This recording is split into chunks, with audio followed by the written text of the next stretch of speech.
శ్రీ గురుభ్యో నమ. ఓం జ్యోతిషాంపతే నమ. ఆస్ట్రోటాక్ బై రాజన్ ప్రేక్షకులందరికీ కూడా నమస్కారం. ఈరోజు మనం మామూలుగా ఉగాది ఫలితాలు తెలుసుకుంటూ ఉంటాం కదా మనం. అయితే మీ జన్మ జాతకంలో ఉగాది ఫలితాలు ఎలా చూసుకోవాలి అనే విషయం మీద ఈరోజు వీడియో తీస్తున్నాను. శ్రద్ధగా ఆఖరి వరకు కూడా చూడండి. ఇది మీకు బాగా అర్థమైతే మాకు కామెంట్ చేయండి. మీకు ఫలితాలు కరెక్ట్గా మ్యాచ్ అవుతున్నాయా లేదా అనేది మీరు లాస్ట్ ఇయర్ జరిగినవన్నీ కూడా ఒకసారి మీరు కోరిలేట్ చేసుకోగలిగితే మీకు ఈ సంవత్సరం కూడా మీరు కరెక్ట్గా చూసుకుంటున్న విషయం మీకు తెలుస్తుంది. లాస్ట్ ఇయర్ ఏ రోజు ఉగాది స్టార్ట్ అయిందో ఆ సంవత్సరం అధిపతి ఎవరైతే ఉన్నారో, అంటే ఆ రోజు అధిపతి ఎవరైతే ఉన్నారో, ఉదాహరణకి ఇప్పుడు మనకి ఈ విశ్వావసునామ సంవత్సరంలో మనకి ఆదివారం ప్రారంభం అవుతుంది కాబట్టి రాజు మనకి రవి అవుతాడు. కాబట్టి ఆ రవిని ప్రాధాన్యంగా మనం తీసుకొని చూసుకోవాలన్నమాట. అట్లాగే సైన్యాధిపతి మంత్రిని కూడా అది ప్రధానంగా తీసుకొని చూడాలి. సైన్యాధిపతి అని మీకు పంచాంగంలో తెలిసిపోతుంది, మీకు అక్కడ రాసుంటారు పంచాంగంలో. మీరు అది చూసుకొని లాస్ట్ ఇయర్ మీకు జరిగిన ఇన్సిడెంట్స్ మీరు ఒకసారి చూసుకోండి. దాన్ని బట్టి ఈ ఇయర్ కూడా మీరు ఎట్లా ప్రిడిక్ట్ చేయాలో మీకు అర్థమవుతుంది. ఇప్పుడు నేను చెప్పే విధానం మీరు జాగ్రత్తగా విని అప్లై చేయడానికి ట్రై చేయండి. మోస్ట్లీ ఏంటంటే కొంచెం కన్ఫ్యూజింగ్గా ఉంటుంది. 1-2 సార్లు మీరు వింటే కానీ మీకు అర్థం అవ్వదు. కాకపోతే కొంచెం జ్యోతిష్యం ఐడియా ఉన్న వాళ్ళకి ఇది ఒక మంచి లెసన్గా మీరు తీసుకోవచ్చు. దీంట్లో మీకు యాజ్ ఇట్ ఈస్గా ఈ సంవత్సరం ఏవేవి జరుగుతాయో అన్నీ తెలుస్తాయి అన్నమాట. సో ఇప్పుడు మీరు చూసినట్టయితే ఈ సంవత్సరం అధిపతి రాజు రవిగా ఉన్నాడు, మంత్రి చంద్రుడుగా ఉన్నాడు, తర్వాత సైన్యాధిపతి కూడా రవిగా ఉన్నాడు అనమాట. ఇప్పుడు ఉదాహరణకి నేను ఒక జాతకం తీసుకున్నాను. ఈ జాతకంలో మీరు చూసినట్టయితే ఇక్కడ మనకి ఇది మేషం కిందికి వస్తుంది. ఇది మేషరాశి. సో ఇది మేషము. సో మేషం నుంచి ఇది మీనం అవుతుంది. సో మేషం, వృషభం, మిథునం, కర్కాటకం, సింహము, కన్య, తుల, వృశ్చిక లగ్నం. కాబట్టి ఇక్కడ రవి ఎక్కడున్నాడు? ఇక్కడ దీంట్లో ఉన్నాడు, తులలో ఉన్నాడు. కాబట్టి ఈ సంవత్సరం ప్రాధాన్యత మొత్తము ఈ తులారాశి మీదే ఫోకస్ అయి ఉంటుంది. తర్వాత మనకి రాశులలో సింహరాశి వచ్చేసి మనకి రవికి ప్రధానమైన రాశి కాబట్టి ఇక్కడ ఫోకస్ ఉంటుంది. అంటే ఇప్పుడు లగ్నం నుంచి మీకు ఇది సింహరాశి ఏ స్థానం అవుతుంది, ఈ రవి ఉన్న స్థానం ఏ స్థానం అవుతుంది, దాని మీద ఎక్కువ ఈ సంవత్సరం ఫోకస్ అంతా ఉంటుందన్నమాట. కాబట్టి ఇక్కడ నుంచి మీరు లెక్క వేయాలి. లగ్నం ఎప్పుడు కూడా మొదటి ఇల్లుగా మనం తీసుకుంటాం. తర్వాత ఇది 2వ ఇల్లుగా, అట్లా మనం ఇది 3వ ఇల్లు, ఇది 4, ఇది 5, 6, 7, 8, 9, 10, 11, 12, 9, 10, 11, 12, 1, 2, 3, 4, 5, 6 ఇక్కడ తప్పు వేసాను. ఇది 6, 7, 8, ఇది 9 అవుతుంది, ఇది 10 అవుతుంది, ఇది 11, ఇది 12 అవుతుంది, ఇది 12. సో ఇట్లా మనకి భావాలు పైన నేను రాశాను లెక్కలు, అట్లా చూసుకోవాలి. సో ఇప్పుడు మనం తీసుకుంటే సింహరాశి అనేది మనకి 10వ భావం అవుతుంది. తర్వాత రవి ఉన్న స్థానం మనకి 12వ భావం అవుతుంది. కాబట్టి ఏంటంటే ఈ సంవత్సరం వృత్తి పట్ల ఎక్కువ ప్రాధాన్యత ఉంటుందన్నమాట. 10 అంటే వృత్తి కదా, కాబట్టి వృత్తి పట్ల ఎక్కువ ప్రాధాన్యత ఈ సంవత్సరం ఉంటుంది అని అర్థం మనం. తర్వాత 12వ భావం అంటే ఏంటి? ఖర్చులు, తర్వాత హాస్పిటల్స్, ఇవన్నీ కూడా మనకి 12వ స్థానం వస్తుందన్నమాట. కాబట్టి ఇక్కడ మనం ఏం చూడాలంటే ఈ సంవత్సరము ఎక్కువ ఫోకస్ ఈ రెండింటి వైపు ఉంటుంది. ఏంటంటే వృత్తి పట్ల ఆలోచన అనేది ఉంటుంది.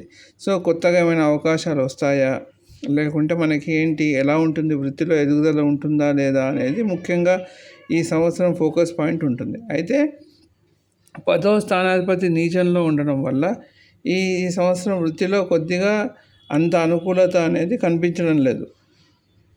మళ్ళీ కొత్త అవకాశాలు ఏమైనా వస్తాయంటే కొత్త అవకాశం ఖచ్చితంగా వస్తుంది. ఎందుకంటే ఇక్కడ తులారాశి అనేది అవకాశం ఇస్తూ ఉంటుంది ఎవరికైనా సరే, అది ఏ భావమైనా సరే. తులారాశి అనేది అవకాశం ఇచ్చే స్థానం కాబట్టి అవకాశం లభిస్తుంది. కానీ అవకాశం లభించా కూడా వీళ్ళు దాన్ని వినియోగించకుండా వదిలిపెట్టే అవకాశం కూడా ఉంటుంది. ఎందుకంటే ఈ 12వ స్థానం అనేది అది ఒక రకమైన నష్టాన్ని సూచిస్తూ ఉంటుంది. కాబట్టి అవకాశం వస్తుంది కానీ దాన్ని వదులుకునే ఆలోచన కూడా కలగడానికి అవకాశం అయితే ఉంటుంది. అదొకటి. తర్వాత ఇంకోటేందంటే ఇక్కడ రవి మనకి సింహరాశి 10వ స్థానం కాబట్టి ఈ స్థానాధిపతి ఎంతమందితో పాటు కలుస్తున్నాడు చూడండి.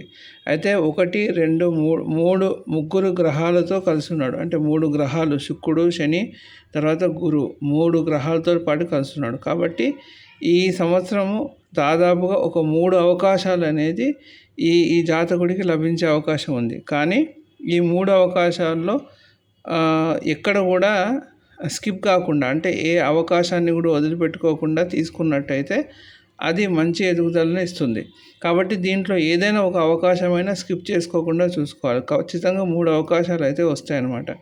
సో ఈ 3 అవకాశాలు, కాకపోతే ఏమైతే ఇక్కడ ఒక ప్రాబ్లం ఏంటంటే, ఇక్కడ రవి శనితో పాటు, గురువుతో పాటు, శుక్రుడితో పాటు కలుస్తున్నాడు. కాబట్టి ఇక్కడ ఏమవుతుందంటే, శని ఎప్పుడైతే రవితో పాటు కలుస్తాడో అవకాశాలు అందుకోవడానికి ఉత్సుకత ఉండదన్నమాట. సాధ్యమైనంత వరకు దాన్ని వదులుకునే ఆలోచనే ఉంటుంది. కాబట్టి ఇక్కడ అది కొంచెం జాగ్రత్త పడాలి.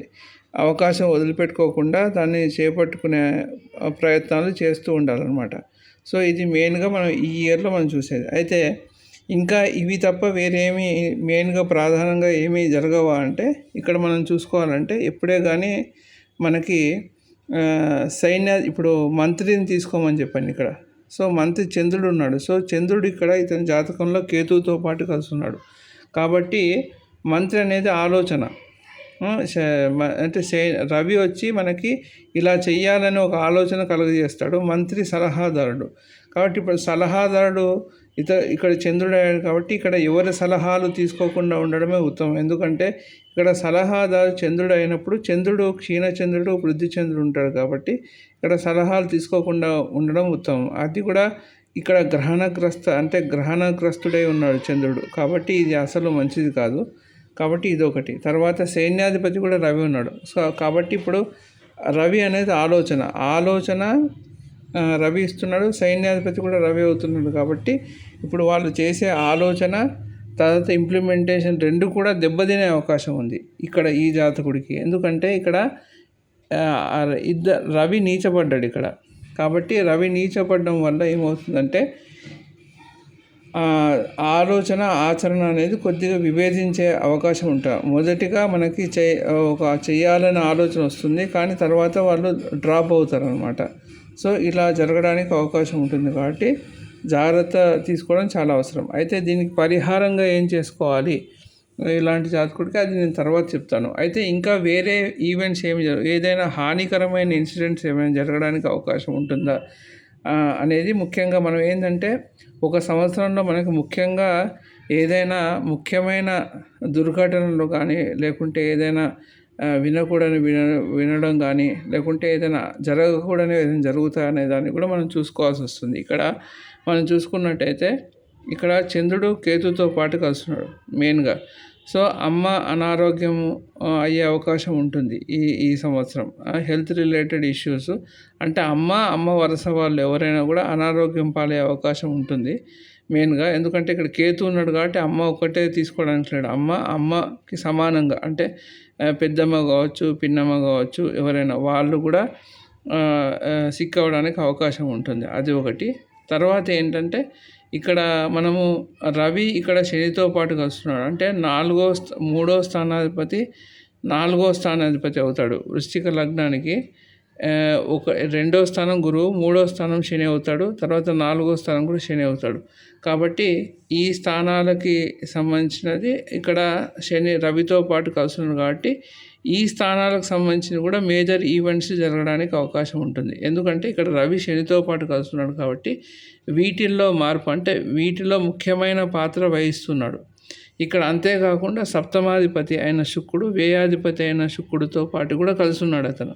కాబట్టి ఏంటంటే ఈ లైఫ్లో ఇప్పుడు ఈ సంవత్సరము శుక్రుడు సంబంధించి అంటే తన భార్య అంటే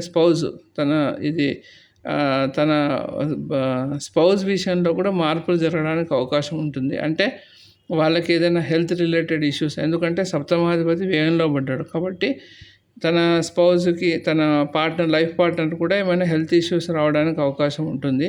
అదొకటి. తర్వాత గురువు కూడా ఇక్కడ ఉన్నాడు. కాబట్టి గురువు రెండో స్థానం పంచమాధిపతి. రెండో స్థానాధిపతి, పంచమాధిపతి, ద్వితీయ పంచమాధిపతి గురుడు అవుతున్నాడు కాబట్టి ఇక్కడ ఏమవుతుంది, కుటుంబంలో ఏదో ఒక హాస్పిటల్ రిలేటెడ్ ఎక్స్‌పెన్సెస్ రావడానికి అవకాశం ఉంది అనేది ముఖ్యంగా. అయితే రవి గురువుతో పాటు కలుస్తున్నారు కాబట్టి ఏదో ఒక శుభకార్యం కూడా ఈ సంవత్సరం వాళ్ళు చేస్తారు అనేది కూడా మనకు తెలుస్తుందన్నమాట. కాబట్టి ఇక్కడ అందుకోసం ఇది ఉదాహరణగా తీసుకున్నాను. ఎందుకంటే ఇక్కడ రవి ఎప్పుడైతే ఇన్ని గ్రహాలతో పాటు కలిసి ఉంటాడో ఆ గ్రహాలకు భావాలు ఏ భావానికి సంబంధించిన ఆధిపత్యం ఉంటుందో వాళ్ళకి ఆ భావంలో కూడా ముఖ్యమైన మార్పులు అనేవి చేపడుతూ ఉంటారనమాట.